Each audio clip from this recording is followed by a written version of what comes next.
Good evening, everyone, and welcome to another conversation with SafeSpace. SafeSpace is a conversational panel that is intended to be free of judgment, free of harassment, and free of emotional harm. I ask that you keep an open mind and be receptive to different perspectives. Be okay with being uncomfortable and learning about different perspectives. So today we have Yolanda Simon. She's an educator from Texas. She teaches aquatic science, which she's going to tell us about. She'll probably be teaching something different this year, but in the past, she has been teaching aquatic science. So, Yolanda, go ahead and introduce yourself. As Cherie said, I'm Yolanda Simon. I'm originally from Louisiana, but I've been in Texas for 6 years. And I teach at Little Elm High School in Little Elm, Texas, which is north of Dallas. And so, as she said, I would normally say that I teach aquatic science and earth and space science. But this year, I'm switching over to earth and space science and chemistry. But I did teach aquatic science for about 3 years. I actually, as she said, I did the curriculum for that particular class in our district. So I had that opportunity, and I'm excited to be here today, sharing just whatever little nuggets I can to help whoever is listening that is writing curriculum or that's looking for just something to boost them up in their curriculum. Thank you so much. Now, let's go ahead and get started because when I met you, Yolanda and I met through Teacher Air Camp about a couple months ago? Yeah, about a couple months ago in June. And we became acquainted with each other. And I, just having conversation. And I found out that she's teaching aquatic science. And I had not heard of aquatic science. I'm familiar with it, but I did not know it was taught in high school. And so she has been gracious enough to come on and tell us about aquatic, like what do you teach with aquatic science in high school? That is so interesting to me. Okay, so I had not heard of aquatic science either when they came and they approached me and they were like, hey, we have these courses. Would you be interested in teaching them? And so earth and space science was one, and which for me was kind of interesting because I had heard of earth science being taught in middle school, but not in the high school level. And then the other one was aquatic science. So basically in aquatic science is just what it says. It's about water. But it's a little different from marine biology, which is what most kids come in there and think it is, because marine biology, of course, only focuses more so on ocean life, and it focuses on the organisms and that kind of thing. Whereas with aquatics, basically, I start out talking about the physical properties and chemical properties of water. Then I get into looking at, I kind of changed the order recently, but I look at watersheds so that they know how a watershed is formed. Then we talk about organisms that live in different communities. I talk about organisms in general, and then I look at the actual ecosystem. So I go from population, individual population, then I go to community, and then I get into the ecosystems. So I don't just focus on oceanography or the ocean, but I also look at freshwater ecosystems, brackish water ecosystems, and then I look at saltwater or ocean ecosystems. Okay. So it's kind of a building. It's almost like a ecology class or environmental systems class. It's kind of a mixture of all of those and biology. Because I'm looking at, there's chemistry I throw in there because I'm talking about the chemical properties of water.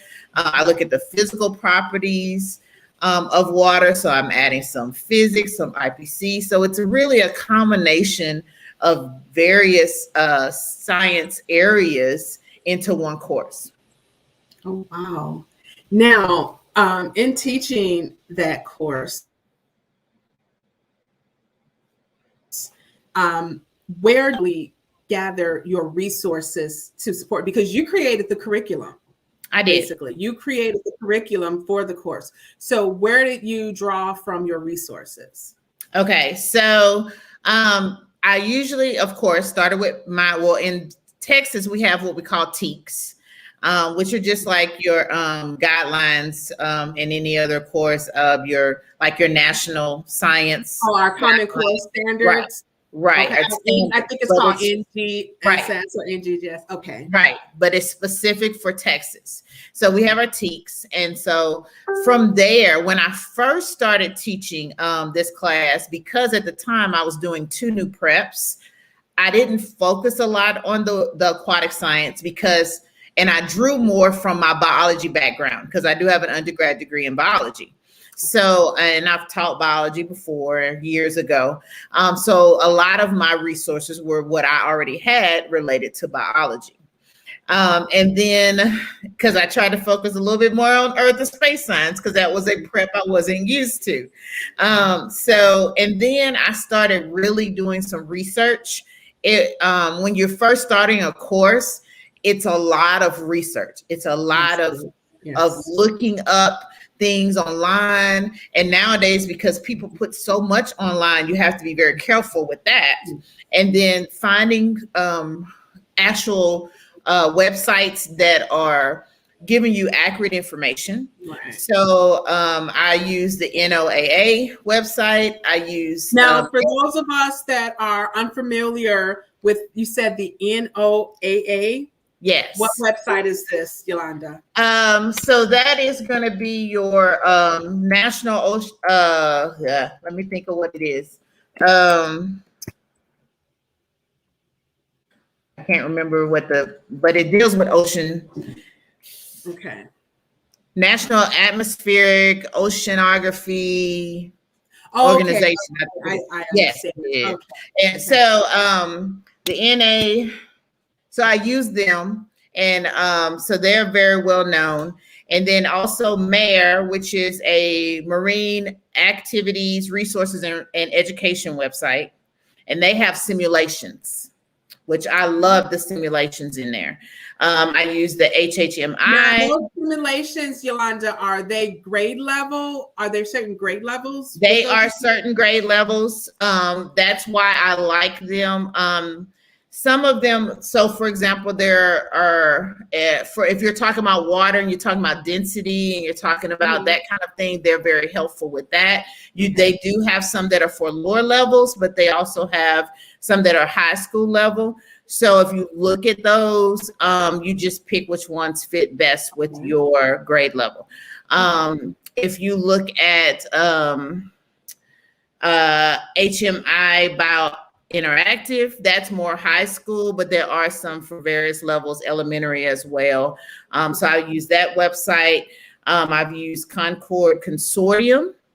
I don't know if you ever heard of that one. That also has age appropriate information or resources. So you know what, Yolanda, what I'm going to do, I want to go back. Now, the first website you said, the NO. Yes, and I want to make sure I give you the exact name. That way it makes it easier. Yeah, I want to put it in the chat. Okay, so that's the National Oceanic and Atmospheric Administration, NOAA. Okay. Sorry, I didn't write it down. No, that's okay. Yes. So we have the NOAA, and what's the next with the simulation? The MARE, MARE. Okay. And that's just for marine activities. MARE. ARE. You know, science folks like to use a lot of acronyms. Yes. So we have the NOAA, the MARE, and what is the HHMI, and that's Bio Interactive. HHMI. So HHMI. Okay. Yes. Biointeractive. Okay. Sorry, I know all these different. No, it's okay. And I'm going fast. I'm sorry. We like to do our research. Exactly. But all of these, like the biointeractive, the HHMI has biology. It has different areas that you can look at. Okay. There's simulations, there are activities, assignments that are attached to the simulations. So it's not just aquatics. You can get earth science stuff off of there. You can it's various topics and areas in science. A lot of it also is biology. So for those who teach biology, it's very helpful. The Concord Consortium does a lot with earth science. Concord Consortium. And so they have different activities as well. And I love sharing resources. That's one of the things that I learned is how important it is to share and network with people. Yes, a lot of the resources that I find are from talking to other teachers. Yes. And going to something that I've learned also, going to professional development. Yes. At teacher camps like we did last June. Yes, those you find so many nuggets and connections that you make with other educators. That is definitely a way to learn more about your craft, learning from your peers. Right. And one major one that I want to kind of shout out, and I was telling you about, is Project Atmosphere and Project Ocean. And they're through the AMS website. AMS is the American Meteorological Society. And we're gonna slow down. Okay, so this is Project Ocean, which is the one I went to this year. Project Ocean, correct? And Project Atmosphere. Okay, so we have Project Ocean, and now we have Project Atmosphere. Yes. Okay. Project Ocean and Project Atmosphere. Okay. Yes, and they are sponsored by AMS, which is the American AMS. Okay.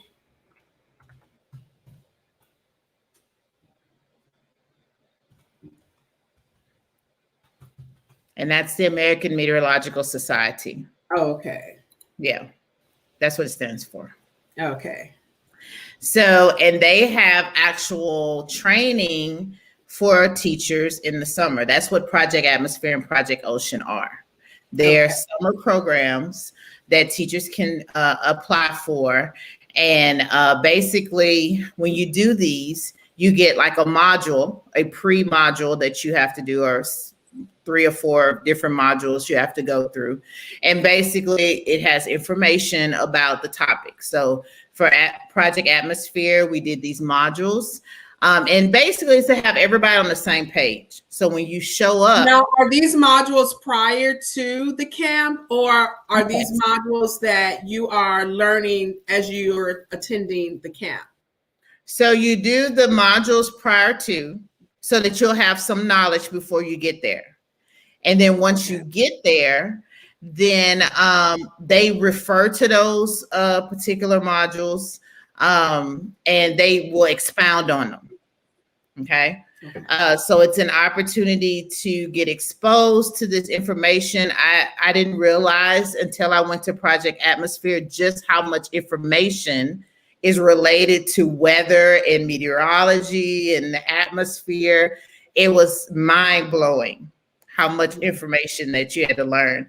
But it was, you do the modules, you go to the in-person, which is a week.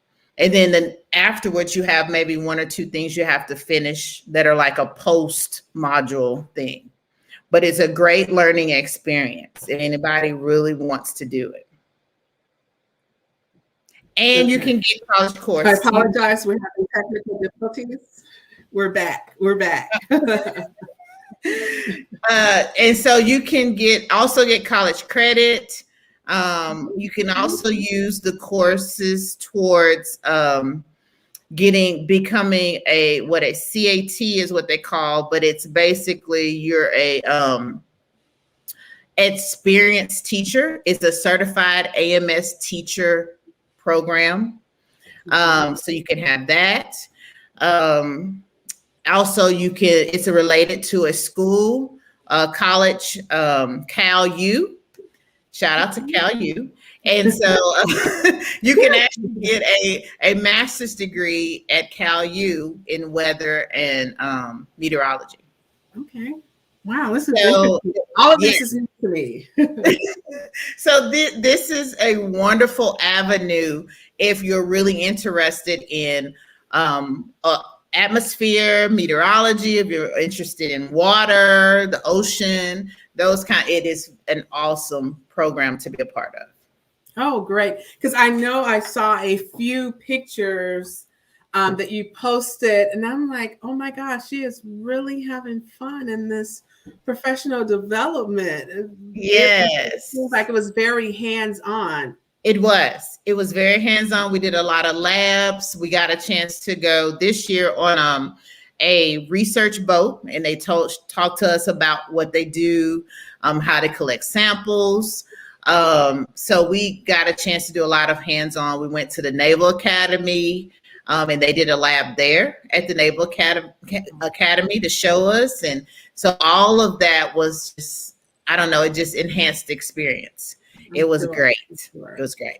Now, the material that you use to collect your samples, all of the lab material. Now, is this material that was exclusive for the project, or are these different type of materials something that the teachers can purchase from, say, Amazon or different websites? If they go to the actual AMS website, there is a way they can purchase the materials. And they have like a specific, if you go to education and go to the K-12 teacher section, and there is a place where they can go and get any of the materials that are shown there. We get some of them to use in a presentation because we're supposed to do like a peer presentation. That's all a part of us getting our credit. And so we present to other teachers when we come home, and we use the materials that they have available.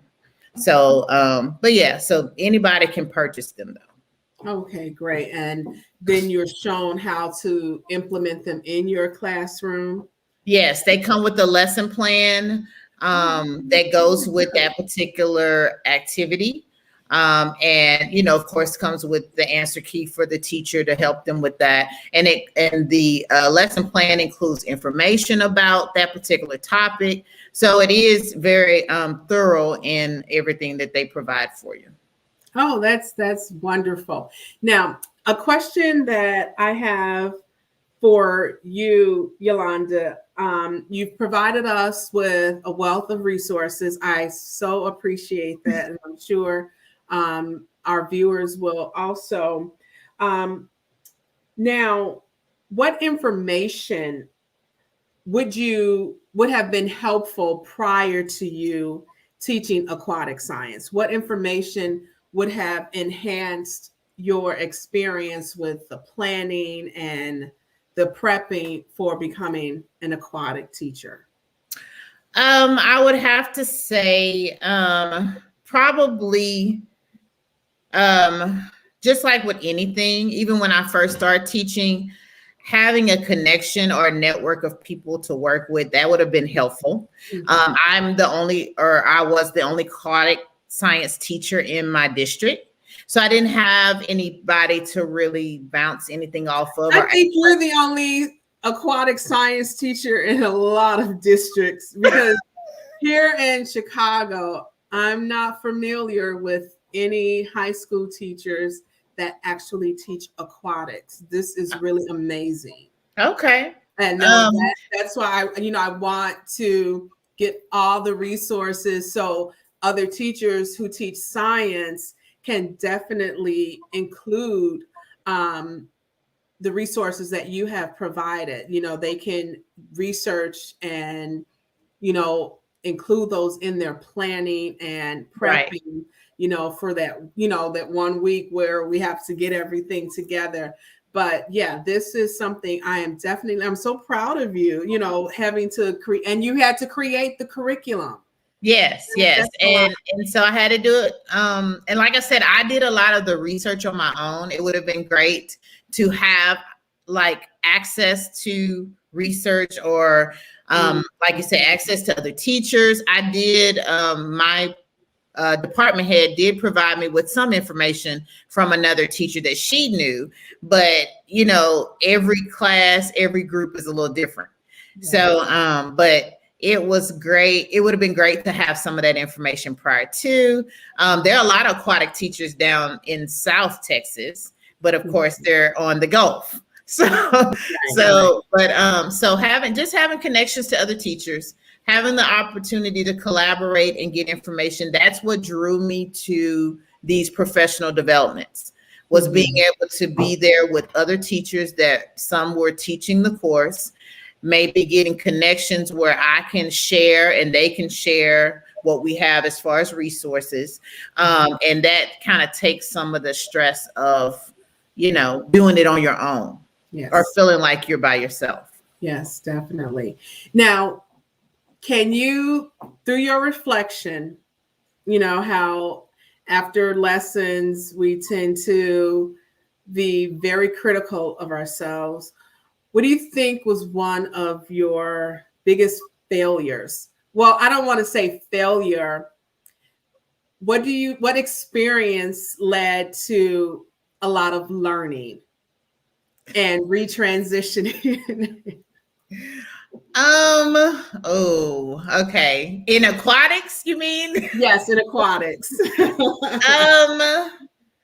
I guess when you first start a curriculum, you don't really know how you want to do it. And especially so you're creating it. Yeah, you're creating it. So you created this. You just go for it. You didn't have a curriculum. You had to create this. I had to create it. So I had to change. Like I told you, this year I ended up changing what order I did things in, because I figured out, this is not the best order for this. Yes. There are some things I didn't do that I wish I had. Like, for example, I heard of other teachers that had let me think. Oh, they had nice, I can't even think of what I'm talking about. They were able to build up different communities of water in their classroom. So they had, girl, why can't I think of what this is called? It's okay. You're around teachers. I understand. So do you like water? But I wanted to have organisms in there, bring fish into my classroom. Oh wow. Okay. There are some teachers that I talked to that actually had different fish out in their school. Like they had these big water tanks, and they made these ecosystems that had all these fish and all that, and they kept up. What they did was they had students keep up with them. Okay. So they had, each student was in charge of a different tank. And so they would go to the tank and they had to make sure the fish got fed. They had to make sure that they pretty much taking care of that particular tank. And so I wish that I had really put that much energy into doing it, like doing this tank. And that I actually wanted to do a grant where I could get tanks throughout the school and build up these tanks that the students would have to take care of. But I never got to that part. And you have these great ideas, but you don't always have the time nor the money to do it. So, yes. So for me, that was a failure, because I felt like that would have enhanced the learning. Not failure, but an opportunity to learn. An opportunity to learn. Yes. And I feel like it was an opportunity that I could have given my students that I didn't, is giving them, their different tanks and ecosystems to take control of and pretty much take care of for the year. So that was one thing that I felt like I kind of could have done more with, to expound on that knowledge and that information that the kids were receiving, so that it was, it was applicable. They could see it. Yes. And So that's given me ideas, for other teachers, now in the classroom, creating different ecosystems and breaking your students off into groups. Okay, you're going to be responsible in maintaining different ecosystems and allowing the students to transition ever so often from one ecosystem to the next. And that allows them an opportunity to collaborate with each other, to work in small groups, and to come up with ideas of their own. And so that's what I'm thinking about now, breaking my students up into groups and allowing them to take care of different ecosystems in the classroom.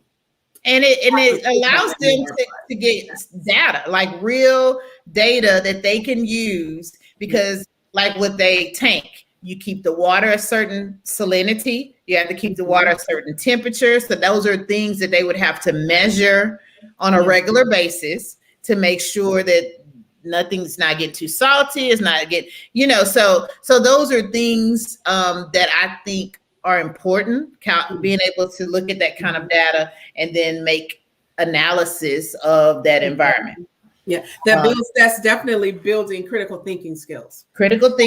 Also giving them the opportunity to connect. Now we have an opportunity to connect math to science, because sometimes students and parents, they like to think of learning as so isolated. I'm only going to learn this subject. They're not going to connect. I'm only going to learn social studies. It's not going to connect to science. It's not going to connect to math. And all of these subjects are interrelated. Very much so. Very much so. So that's one thing that I felt that I could have done a little better with, as far as helping to learn, not just for me, but for the students. And so something I would have changed, hopefully, over the years if I had continued teaching it. Mm-hmm. Very good. How do your students now, did they make the choice let me see. Did they make the choice for your class? Was it an elective? Was it mandatory? So Aquatic Science is an elective. Okay. Mostly for upperclassmen. I did have a few 10th graders here and there, but mostly it was juniors and seniors. And so more juniors than seniors. And those are usually some pretty big classes. They do biology, they do chemistry, and then they're either going to they'll do aquatics, or they'll do earth systems, environmental systems, or they can do, well, usually they don't do earth and space science till the senior year. That's an upper level class with us. Did you say urban space science? Earth and space science. Oh, earth and space science. Okay. It's usually a 12th grade course, but I do have some juniors in there as well. But aquatic science is usually because those kids have had that biology, they've had that chemistry. So it's an easier transition for them. Okay. So great. And do you think, or did they ever provide you with their biggest takeaway from aquatic science? I have to tell you a funny story. Yes, I was going to eat with my dad, and I was in a restaurant, and one of my students was in the restaurant. And so my dad when you're out in public living your life and you have a student.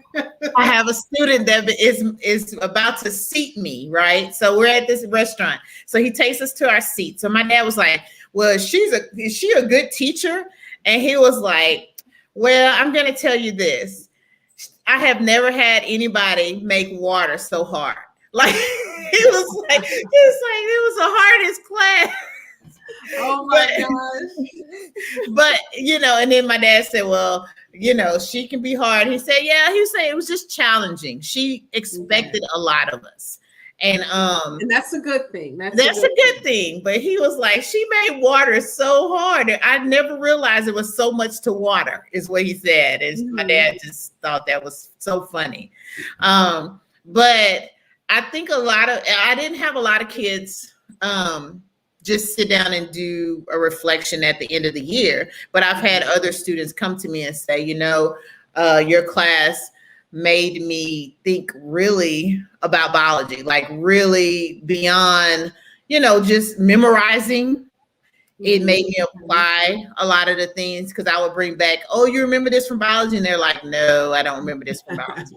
So, but I'm like, yes, you do. And so, but they said it was really a thought-provoking class. It was really one where I didn't just go in there and think that I was just going to be, we're not going to do anything in this class. We're just going to be BSing in this class. H2O science. Yeah, it's water, They came in there like, man, you worked us and you made us remember things, and you made us really not memorize it, but learn it.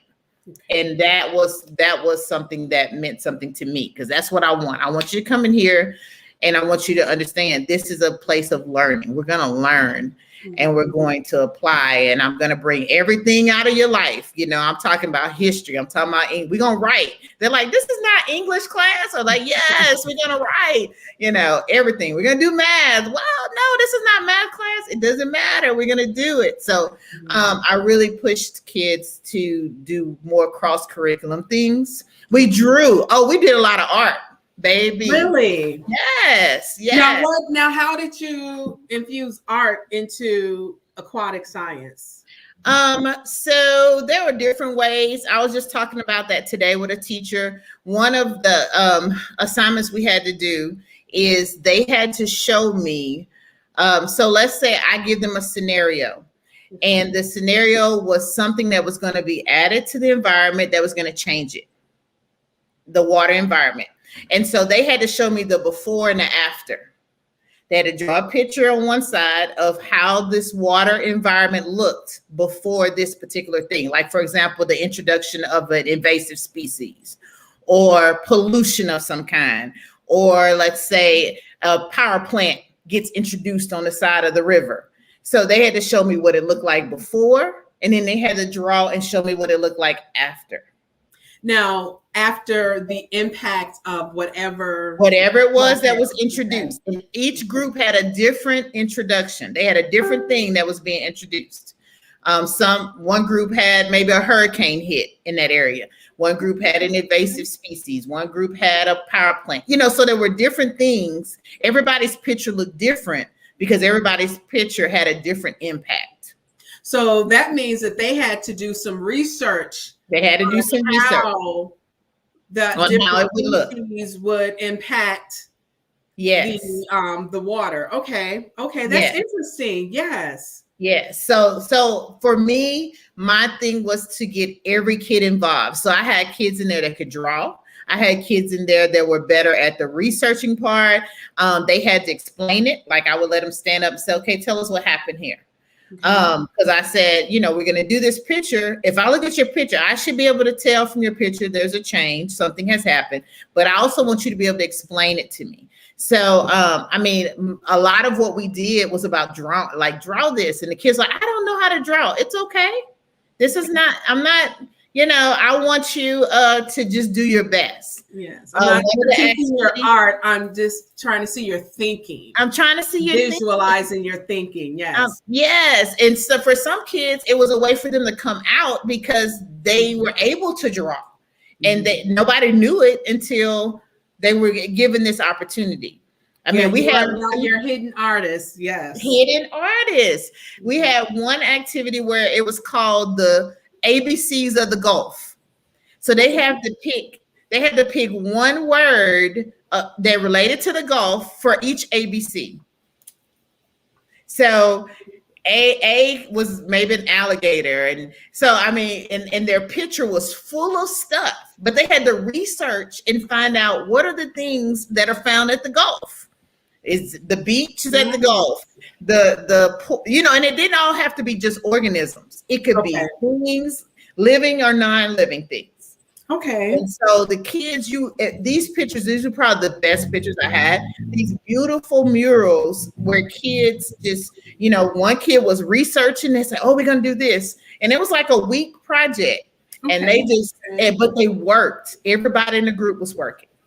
Oh, wow. Look up this, draw this. What are you going to do with this? And they're labeling and they're coloring. And so these were the most beautiful pictures that were made in an aquatic science class.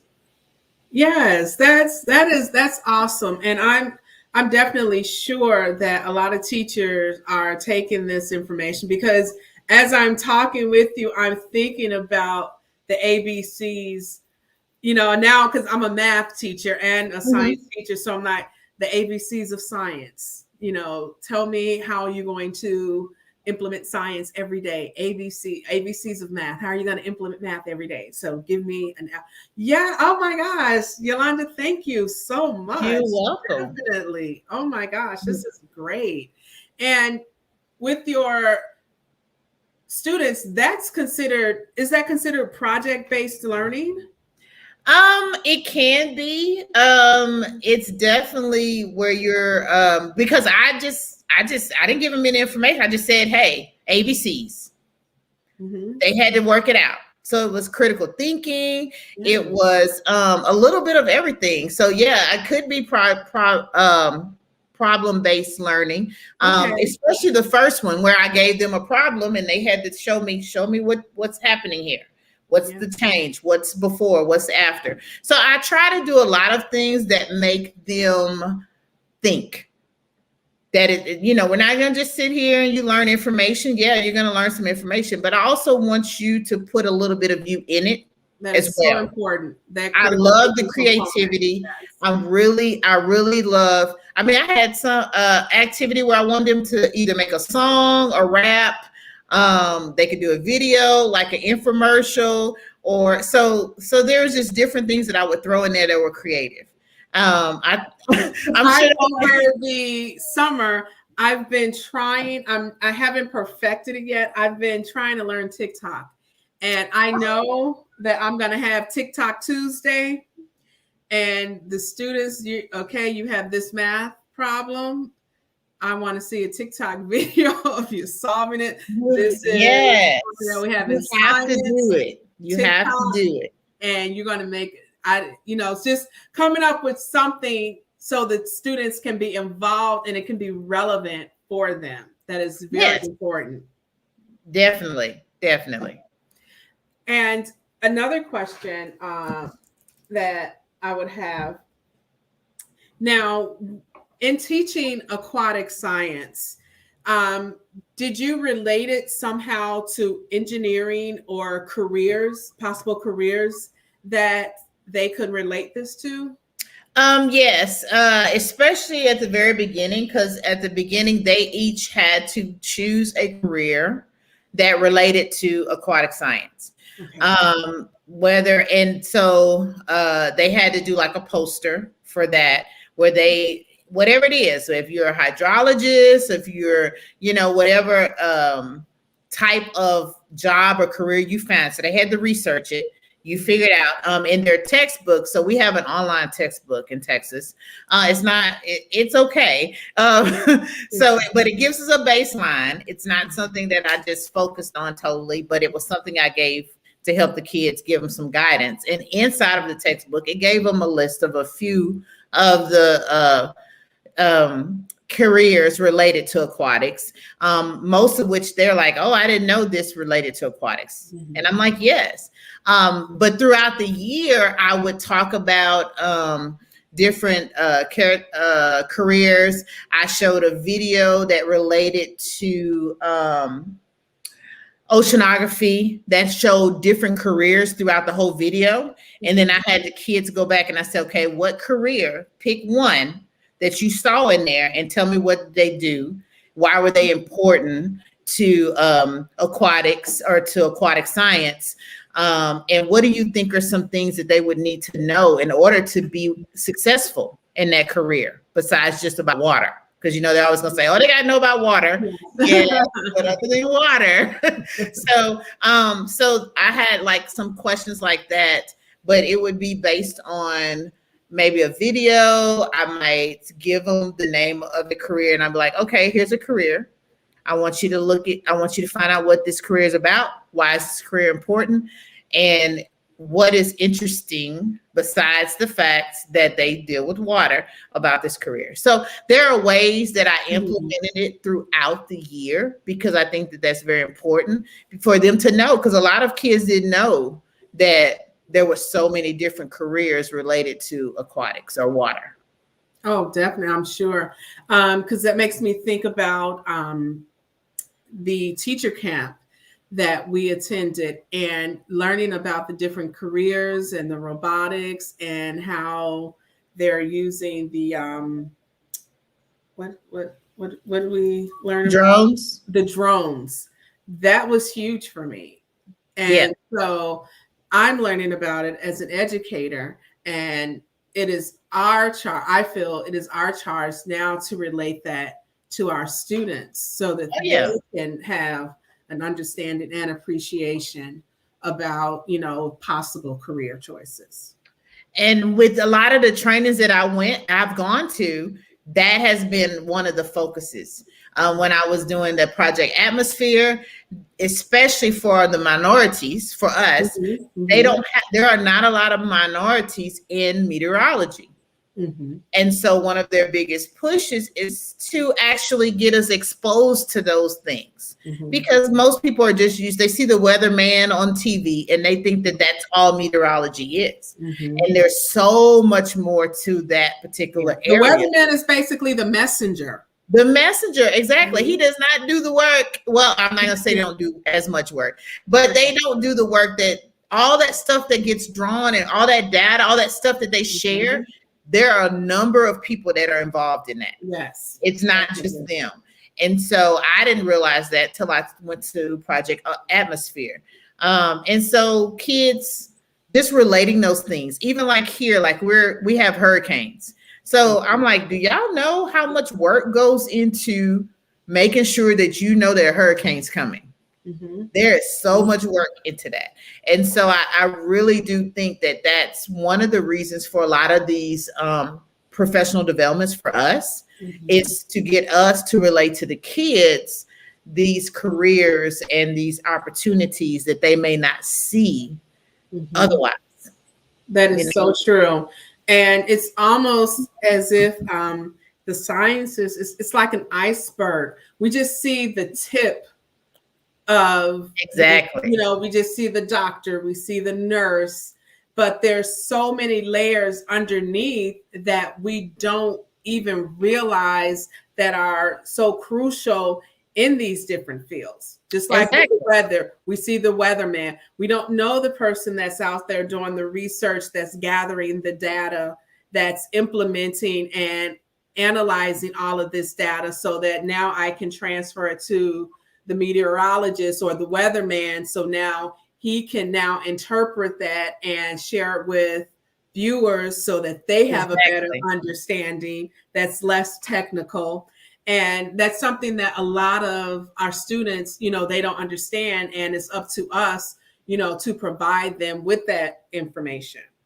Yes, I've even shown them in this past year, I showed them a video of a weatherman talking about the weather. And I'm like, okay, these were terms that we had talked about as it relates to hurricanes. And I was like, okay, listen to this and listen to the fact that the things we're talking about, he's using those same terms. Like, I'm not teaching you something foreign. I'm not teaching you something that's not connected to a career.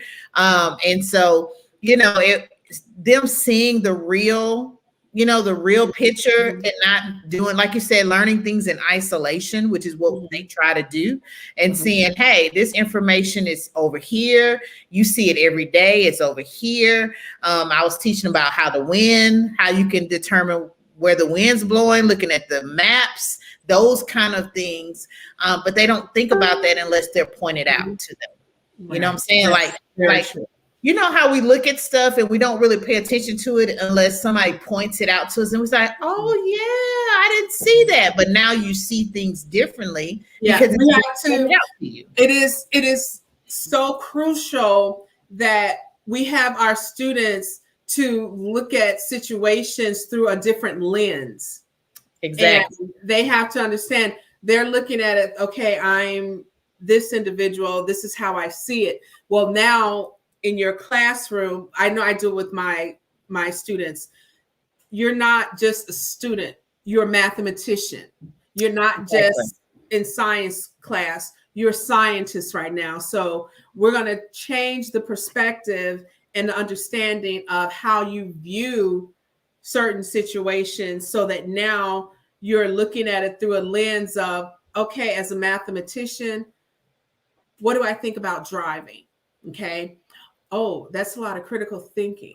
I'm not just a driver. I'm going to view driving through the lens of a mathematician, the critical thinking, the strategy, and we don't think about that on a regular basis and how it applies to us or how math connects to our everyday life. And the same with science. Yeah. The more knowledge you have, the more change your perspective becomes about things. And people don't think about it. That's why I'm a life learner. Like I want to learn more. I want to always, that's why I go to these professional developments because I want to get more knowledge, not just to have the knowledge, but then my perspective on things changes because now I have more information to pull from. Yes. It's less narrow-mindedness because, okay, now I can pull from this, I can pull from this area, and I can see things kind of on a broader scope.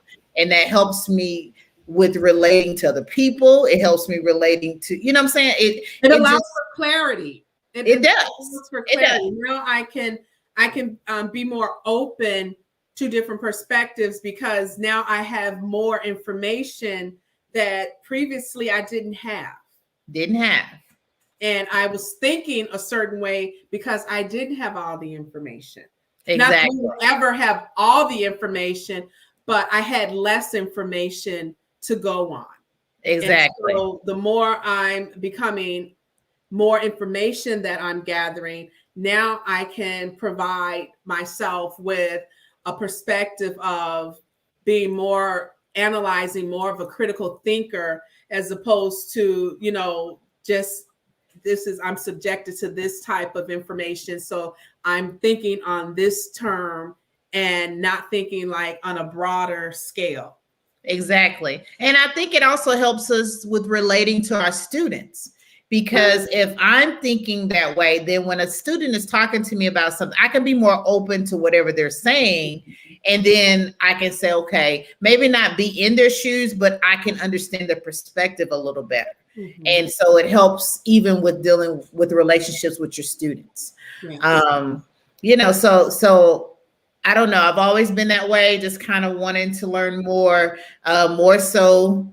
I appreciate, look, I didn't start doing professional developments till 10 years in with teaching. And so I didn't actually, I've done professional development, but I didn't receive it the way that I've started receiving professional development in the last maybe 3 or 4 years. You can't, during the summer, you can't stop me from professional development. You cannot pull me away. Previously it was like, okay, I go to professional development. Now I have a different perspective on professional development and networking with other educators. It is something, it's like, I feel that it is a necessary component of me being an effective educator. Exactly. Because it, just like it says, is development. It is developing me to continuing, be right, continual development. And so, like I said, it's been the first 10 years of my teaching, it was just me on whatever I knew. And then these last 10 years, it's been like, hey, and it's increased year after year. And I'm like, I can't go. Last summer was hard for me, girl. We could travel. I couldn't travel to do PDs, and it's like, oh, yes. So that was rough. I need those couple of weeks of PD. Exactly. And I'm the type, professional development has to be so applicable. During the year, I definitely enjoy professional development, but I don't feel like I get a chance to digest the information over the summer. Okay, I've learned something. Now I can go back home and I can think about it more. I can figure out how I'm going to apply it in my classroom. Whereas during the year, it's like, okay, I learned this, but I have lessons I have to teach. I don't have time to break it apart and figure out how I'm going to implement it in my classroom. But over the summer, I enjoy my professional development. I can come back, I can mull over it, think about, okay, how is it going to work for me? How I'm going to now use this, it's going to connect. So that's definitely, it's always, I love professional development. And I've just developed this within the last few years. Definitely. Yes. And I've learned okay, you can't implement everything, but pick those 2 or 3 things that really got you in that professional development and then run with that. Like say, okay, this is the one thing I love this part. I'm implementing this year because I used to be trying to implement so many. And I think that's why previously I didn't enjoy professional development, because I wanted to take everything that I learned and now I have to implement it within the next 2 or 3 days, when it doesn't have to be like that. Pick out one component, look at it, mull over it. Then you can decide how you're going to implement it 1 week at a time, slowly, piece by piece, until you have the entire puzzle. And see, and I didn't know that previously.